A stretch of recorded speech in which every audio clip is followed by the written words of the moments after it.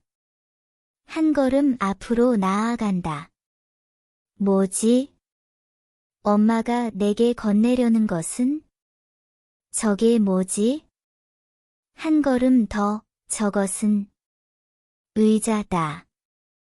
다리가 3개밖에 없다. 직접 만든 조그만 어린이용 의자다. 의자.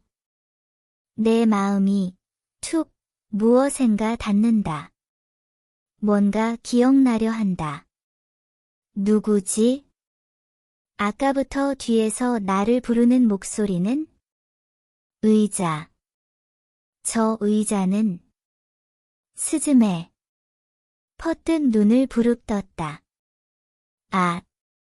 나는 조그만 창으로 몸을 내밀고 있었다. 눈앞에 산과 밤하늘, 아래에는 아주 멀어진 시커먼 아스팔트. 낙하할 것 같은 공포에 반사적으로 몸을 뺐다. 찬물을 뒤집어 쓴 듯 갑자기 생각났다. 상승하는 곤돌라 안에 있는 것이다. 이미 초원도 사라지고 둘의 모습도 없다. 스즈메, 이리 와. 그 목소리에 돌아봤다. 곤돌라의 작은 출구에서 미미즈의 탕류가 밖으로 뿜어져 나가고 있다. 그 흙탕물 사이로 소타시가 필사적으로 앞다리를 이쪽으로 뻗고 있다. 소타시. 구르듯 곤돌라의 바닥에 무릎을 대고 오른손으로 소타시의 다리를 잡는다. 강력한 힘으로 소타시는 나를 미미즈가 분출하는 곤돌라에서 끌어내 주었다. 관람차 프레임에 손발이 닿았다. 그곳은 이미 회전하는 관람차 정상에 가까웠다. 고베의 야경을 훤히 볼 수 있을 만큼의 높이에 우리는 서 있었다. 스즈메. 문을. 응.